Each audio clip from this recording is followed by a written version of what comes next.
হ্যাঁ এই যান আপনারা একটু যান না আপনি এই পীরগিরি করতেছেন কতদিন ধরে? আমি হুম 2 বছর ধরে 2 বছর ধরে আপনি পীর, আর তার আগে ছিল আপনার বাবা, ভালো আছি। যখন আপনার বাবা জীবিত ছিল। এই যাও তুমি যাও। তো এই 2 বছরে পীরগিরি শিখে আপনি কি শিখছেন আর কি শিক্ষা দিচ্ছেন সবাইকে? ইসলামের দিকে শিক্ষা দিচ্ছি, নামাজ পড়া করতেছি। আমার মনে করেন যে ভালোর দিকে খারাপ কাজ মানে কি ভালো আর কি খারাপ?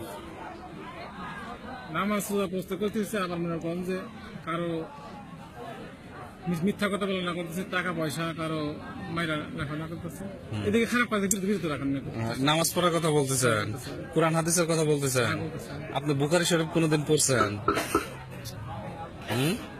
আমি অতটুকু সিয়াসিতে হাদিস কয়টা?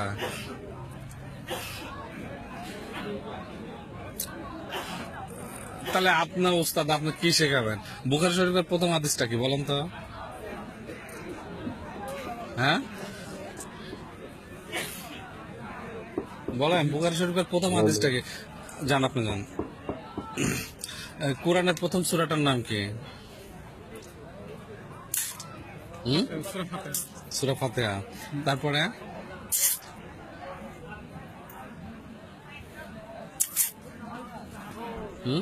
এই জান, আমি একটু এনার সাথে কথা বলতেছি, সবাই যান। তারপরে দ্বিতীয় সূরাটা কি? হ্যাঁ সূরা বাকারা কি প্রথম সূরা না? সূরা বাকারার প্রথম আয়াতটা কি বলেন তো?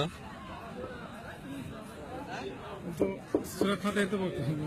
আচ্ছা, সূরা বাকারার প্রথম আয়াতটা কি? কোরআনের প্রথম সূরা হলো সূরা বাকারা, ঠিক আছে। সূরা ফাতিহা, এই যাও সবাই যাও। সূরা বাকারাটা, সূরা ফাতিহা বলা হয় কোরআন শরীফ সকল সূরার মা, যেটাকে প্রত্যেক নামাজের সাথে ওই সূরাটা পড়তে হয়। তো প্রথম সূরাটা কি? সূরা বাকারা না? তো সূরা বাকারার প্রথম আয়াতটা কি? আসল অত আমি কইতেছি। তাহলে আপনি 2 বছর ধরে পীর, আপনি মুরজিদ ছিলেন, আপনি এটুকু জানেন না। তো গান বাজনা তো আপনি ঠিকই আয়োজন করছেন, গান বাজনা কি আছে? বাপেরটা করতেছি আমি, বাপেরটা না বাবা, এই যে গান বাজনা হবে, আপনার বাবা তো এখানে পাশে শুয়ে আছে, আপনারা জান। তো ওনার তো আত্মা আরো কষ্ট পাবে। আপনার বাবার কবরের সামনে যায় দেখি যে একজন বসে রয়েছে, তো এগুলো তো আপনার বাবার আত্মা কষ্ট পাবে। আপনার পীর মানে কি বলেন তো? হুম পীর মানে কি? আপনি তো পীর, পীর শব্দটার অর্থ কি? পীর তো কোনো শব্দ নাই। পীর শব্দ না কেন? পীর তো শব্দই। শব্দটা কি? কয়েকটা অক্ষর মিলে একটা শব্দ। তো পীর তো একটা শব্দ। তো এই পীর শব্দটার অর্থ কি? মুর্শিদ শব্দ আছে, লালন সাহেব কইছে, বলছে কোরআনেও আছে, যিনি মুর্শিদ তিনি রাসূল। যিনি মুর্শিদ তিনি রাসূল, কোরআনে কোথায় আছে? আছে কোরআনে। কোথায় আছে আমাকে বলেন। আমি কোরআন তো আমিও পড়ি, কিছুটা বাংলাও পড়ি, আরবিও পড়ি। তো আপনি বলেন, আমি একটু শিখলাম, যে আমি যা দেখলাম যে সেখানে আছে কিনা। কোরআন কোন সূরায় আছে যে পীর মুর্শিদ হলো রাসূল?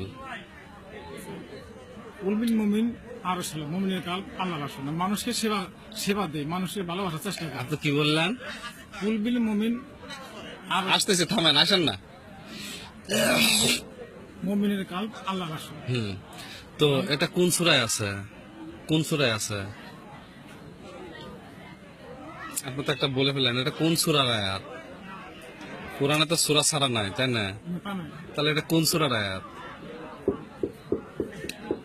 আন্দাজে একটা কথা বলে ফেললেন। মুমিনের কাল আল্লাহ রাসূল। এটা কইছে কে আপনার? কে বলছে এ কথা? কাল্ব কে? মুমিনের কাল্বটা কি? কাল তো আমার ভিতরে আছে। কাল্ব কি? সেটা কি? কাল্ব ভিতরে আছে, সেটা জিনিসটা কি? কাল্বটা কি? মানুষের ঠেকানো ব্যাপার না। আমি ঠেকানে না। আপনি যদি কোরআন এবং হাদিসের বাইরে যান, তাহলে আপনি অবশ্যই ঠেকে যাবেন। কোরআন হাদিসে আছে কি এরকম গান বাজনা করার কথা? যদি কোথাও না থাকতাম করতাম না। অবশ্যই নাই। আপনাকে আমি কোরআন দেখাবো, হাদিস দেখাবো। আপনি কোনোদিন হাদিস পড়ছেন? হাদিস বই পড়ছেন কোনোদিন? আমি এতটুকু স্যার শিক্ষাটা মানে চেষ্টা করতেছে। তাহলে আপনি যেটা জানেন না আপনি সেটা পালন করতেছেন কেন? বাবার মুরিদান না বা আমার কিছু কথা না, মানে এই যে আপনি যে এটা পালন করতেছেন এটা তো বিদআত, এটা গুনাহ হচ্ছে আপনি জানেন, এবং আপনার আত্মা, বাবার আত্মা কষ্ট পাবে।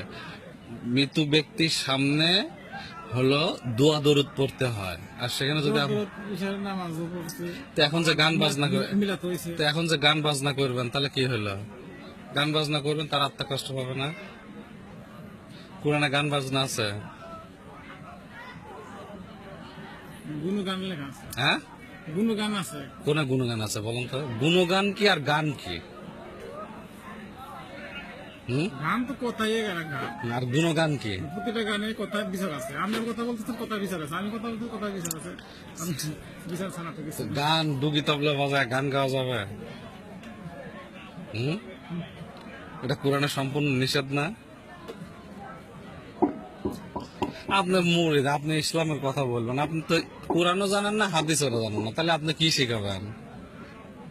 আপনি নিজেই তো কোরআন পড়েন, বলেন যে আপনার বুখারী হাদিস কোনোদিন পড়েন নাই, মুসলিম হাদিস কোনোদিন পড়েন নাই, কোরআনের প্রথম সূরা কি জানেন না, প্রথম বাকারার প্রথম আয়াতটুক কি জানেন না, তাহলে আপনি কি শিখাবেন? সেটা আমি চেষ্টায় আছি, বাড়িতে আমি চেষ্টা আছেন, তাহলে তো আপনি প্রথম ছিল বাংলা ছিল, আমি আগে আমি ছিলাম না। প্রথম তো আপনাকে জানতে হবে, আগে নিজে জানবেন তারপরে আর একজনকে জানাবেন। হ্যাঁ, পীর শব্দের অর্থ হলো উস্তাদ। তা আপনি যদি নিজেই না জানেন তাহলে আপনার শিষ্যদের কি শিখাবেন? আমি শিশু বানাই না, আমার বাবার মনে জানিস না, আমি কেবল মনে করতে করতে দাঁড়াইছি। 2 বছর ধরে তো দাঁড়াইছেন, তা আপনি তো পারেন না কিছু, আপনি তো ইসলামটা ধ্বংস করে দিচ্ছেন। চেষ্টা আছি, আমি কি চেষ্টায় আছেন? আপনি তো যে চেষ্টা করতেছেন নাচ গানের। শুধু নাচ গান না, নাচ গান থাকুক, হয়তো আল্লাহ আল্লাহ রাসূলের হাদিস দলিলের কথা আজ করবো। কোন হাদিস? হাদিস কি আপনার এইভাবে গানে গানে ডুগি তবলা বাজায় করা লাগবে? শুনুন, স্যার যদি কোনো দরবারে কোনো দেশে আমার ওই না না থাকতো আমি করতাম না। এটা তো সব ভণ্ডামি, সেটা কই যাইতেছে বুঝছে? তো এটা তো ভণ্ডামি। যদি কোনো জায়গায় না থাকে তাহলে বললেন যে না কোনো জায়গায় হইতেছে না। হচ্ছে তো, যারা করতেছে সেগুলো তো ভণ্ডামি করতেছে, তারা তো ইসলামটাকে ধ্বংস করতেছে, আপনি তো ইসলামকে ধ্বংস করে দিচ্ছেন। ইসলাম তো অর্থাৎ শান্তি, শান্তি আমি এলাকায় দিব ইসলাম অর্থ শান্তি আপনি কে বলছে? কোন জায়গায় লেখা আছে ইসলাম অর্থ শান্তি? কোন জায়গায় লেখা আছে? লেখা আছে, কোনে আছে আমাকে বলেন। মানে আমার সম্বন্ধে যায় না, দেখেন যে আমি কোনো মিথ্যা কথা বলি নাকি দুইটা টাকা মিথ্যা সত্য কথা ওটা তো বড় কথা না, কিন্তু আপনি সবচেয়ে ইসলামের বড় ক্ষতিটা করতেছেন। আপনার ফজরের নামাজ পড়ছেন করছি। কোন মসজিদে? আমি কিন্তু এদিকে এক মসজিদে ফজরের নামাজ পড়ছি ডিউটি শেষে। আচ্ছা, হ্যাঁ, সুতরাং মানে এমন মসজিদের কথা বলেন না যে দেখা যাচ্ছে যে আমি সেখানে ছিলাম। আমি বাড়িতে পড়ছি, বাড়িতে পড়ছি। তা আপনি তো প্রথমে মসজিদে দেখা দিচ্ছিলেন না মসজিদ দেখেন, আমি কোথাও বাড়িতে পড়ছি না। না, না মসজিদের কথা বলি। আপনি জানেন আল্লাহ রাসূল এই মসজিদে নামাজ পড়ার সম্পর্কে কি বলছে? একটা হাদিস আছে জানেন?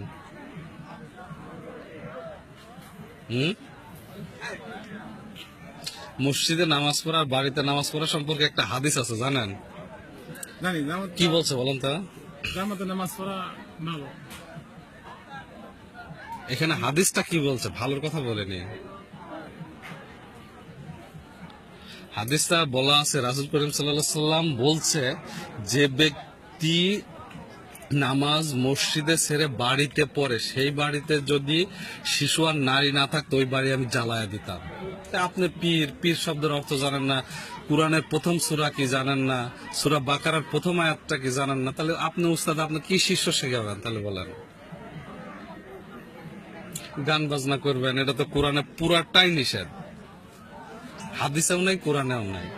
আপনি হাদিসও মানেন না, কোরআনও মানেন না, নামাজও মসজিদে পড়েন না, তাহলে কেমন পীর হইলেন? কিছুটা না আমার লেবাস পড়ছে কি করছে এটা তো এই লেবাস তো আর ওই লেবাস না। আপনার আমি দাড়ি পাড়ি আমি বলি আজকে যাই নাকি আমার কথা শুনে। আমি বলি দাড়ি পাগড়ি পরে চলে সাইজে থাকলাম, কিন্তু আমি মসজিদে গেলাম না, নামাজ পড়লাম না, ইবাদত করলাম না, তাহলে কি হবে? এই যে আপনার বাবা এখানে শুয়ে আছে, সে মৃত ব্যক্তি, এখন যদি এই যে ঢুকি তবলা বাজান তাহলে তার আত্মা কষ্ট পাবে না? যা আর তার সেটা কি বলছে, যদি কোনো জায়গায় না থাকতো কোনো এই শোনেন, আমি খারাপ কাজ করি তাই বলে কি আপনিও খারাপ কাজ করবেন? কত ই যে যেটার উত্তর দিতে পারার কারণ পারবে না